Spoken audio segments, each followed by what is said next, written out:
You would obviously say that. Okay. Yeah. Why do you think would. so? Of course, because you won't give me a clear picture of maybe something is just hyped up.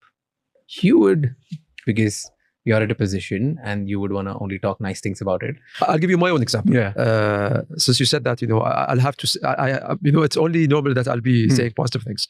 I bought a property in 2019 and in Dubai, and that property is like back in 2019, there was some sort of a correction. Things were slowing down. Yeah. People were not buying.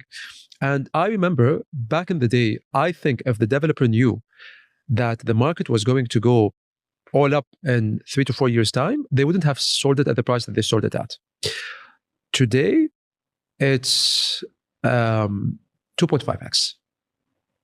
But guess what my yield is, or my return is on this? I don't know. Tell me. 12% plus. Year on year. 12% at the current rent, which is lower than the average market rent by 18%. Do you think I should sell? Of course not. There you go. Because by the end of the day, you measure your rent based on your cost price. But it's more for the rental yield. You're not talking about flipping.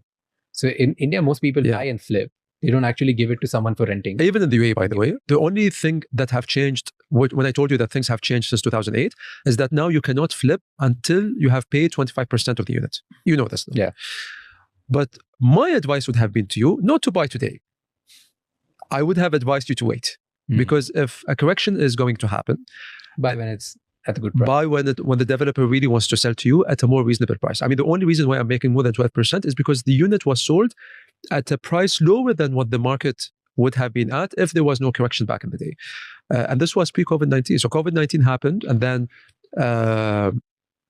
things slowed down even further. But what came out of 2019, 2020 and COVID is that people now are no longer interested in apartments, they're interested in houses. And in, you get my point. Yeah. And then that took the demand into a whole different level, regardless of whether people were coming in or not. So the dynamics in the market are very different.